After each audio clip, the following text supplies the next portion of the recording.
isa namang balita masama.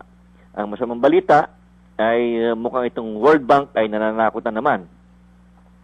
Sabi po rito sa mga pahayagan na expected recovery in emerging markets like China and the rest of East Asia and the Pacific region, where the strongest recovery from the crisis will come from, will not spell a significant improvement in the Philippine economy. Aray ko. The reason, according to the World Bank's Philippine Quarterly Update, is the lack of trade links between the Philippines and these countries, and the fact that most of these countries have more protected economies, particularly in manufacturing. Ito, ano pong ibig sabihin ito mga palipadhangin na to ng World Bank? Parang dinidiktahan nila yung mga ibang bansa na, hoy, bawasan nyo ang mga transaksyon nyo sa Pilipinas. At sabi nga po nitong World Bank pa, ay yung fiscal blowout daw natin is taking a huge toll on the country's cash reserves after a heavy drawdown on its peso reserves in February and May. Dahil daw po ang gobyerno natin ay nag-fail to borrow from local banks which are demanding high interest rates. Nakita nyo na? So, paano nalalaman ng World Bank itong mga input na to? Despite na delayed po ang mga datos ng mga bangko. So, meaning ay may mga insider sila sa lahat ng bangko sa Pilipinas. Yan ang maliwanag dyan. Meron silang spy network sa mga bangko natin. Kaya tayo, despite na ika nga ay parang syndication na ang ginagawa natin para ika nga ay ma-neutralize yung leak of information at disinformation ay hindi pa rin maitago at ito, lumalabas ang katotohanan. Nakikinig pala sa atin si Congressman Jun Losada. Hindi po yung Jun Losada na nagpipilit na magpanggap na siya ay whistleblower. Witness ka lang, bugoy ka.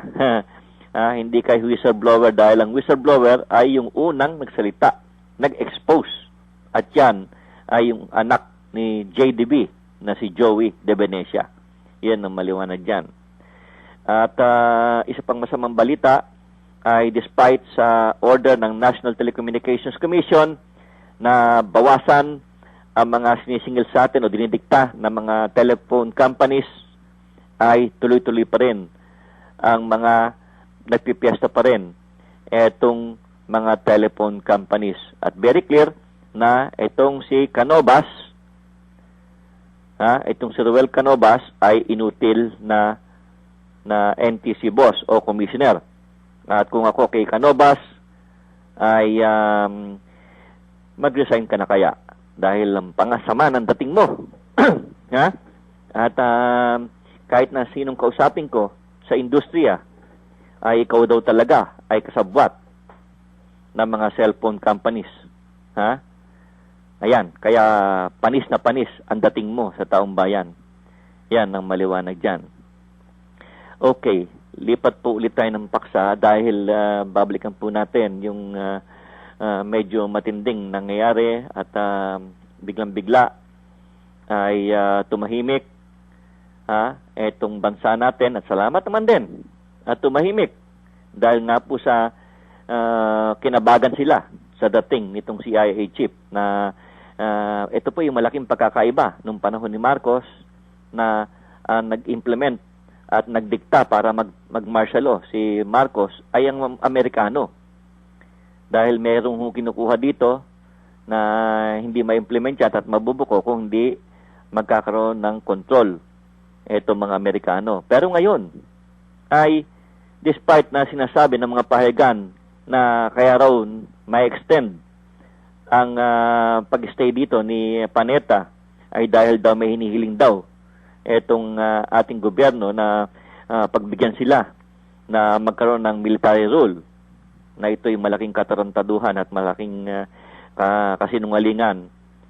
At ako hindi naniniwala rito. Kaya hindi ba kayo nagtaka sa pre-arrival nitong si Panetta ay walang bomba-bomba? Biglang tumahimik. Pati yung mga warring factions ay tameme. Di ba? Pati itong si Tulisan, biglang-bigla. bababa daw itong oil price, ngayong weekend. Di ba?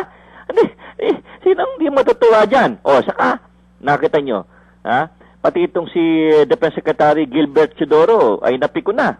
Dati tahimik na tahimik ito. Ngayon, sinabihan niya ang ating AFP na huwag kayong daldal ng daldal. Kung talaga mayroong ganyan, hulihin! Yan ang dapat naman talaga mangyari. Hindi yung ganyan na pinapa-float sa media, magpapa-press conference na meron daw mga teroristang pumasok na sa Pilipinas.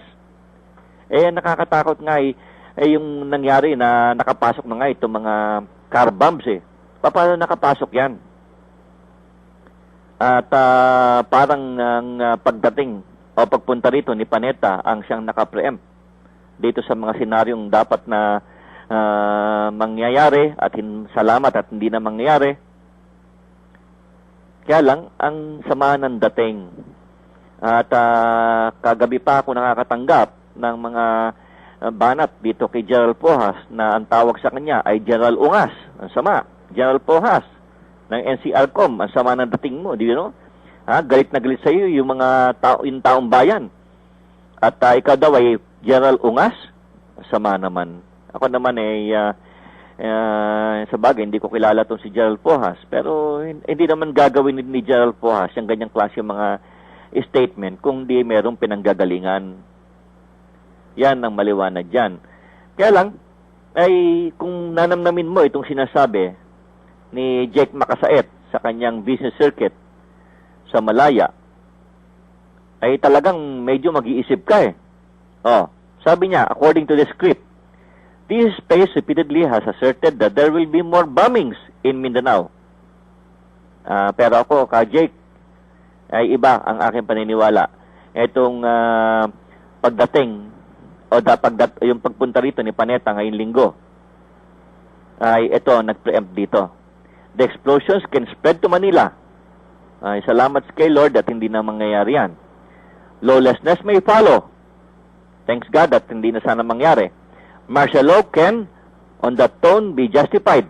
Hindi na rin po mangyayari yan. Ayon po sa ating informante. We seldom guess right, but we may have been right this time. I hope not, Manong Jake.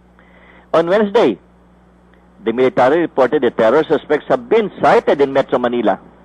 In fact, nakapakalakas sa ulan dito sa Ortigas Center. In fact, the car used by bombings suspects who detonated a bomb in Iligan, pati raw din po sa Green Hills ay napakalakas na ulan, is registered in Metro Manila. The omen, as we love to call it, it is the military preparing our minds, out limbs and limbs included, for explosions in Metro Manila. Thanks God, it will not happen again. But before that happens, we will hazard another guess that explosions will kill and harm more people in 2 more big cities in Mindanao. It can happen in Davao, it can happen in Zamboanga, it can happen in General Santos. Thanks God, it will not happen again. We dare make another guess that the next explosions will occur inside or within distance, spitting distance from a church. It happened already, a Roman Catholic church. It happened the other day.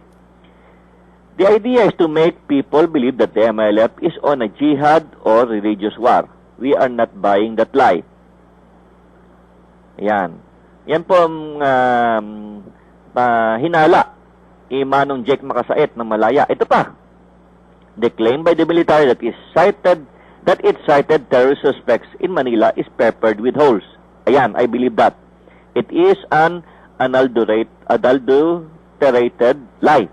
Who was that soldier, an intelligence agent, or even a civilian asset who cited the suspected terrorists? The military did not say.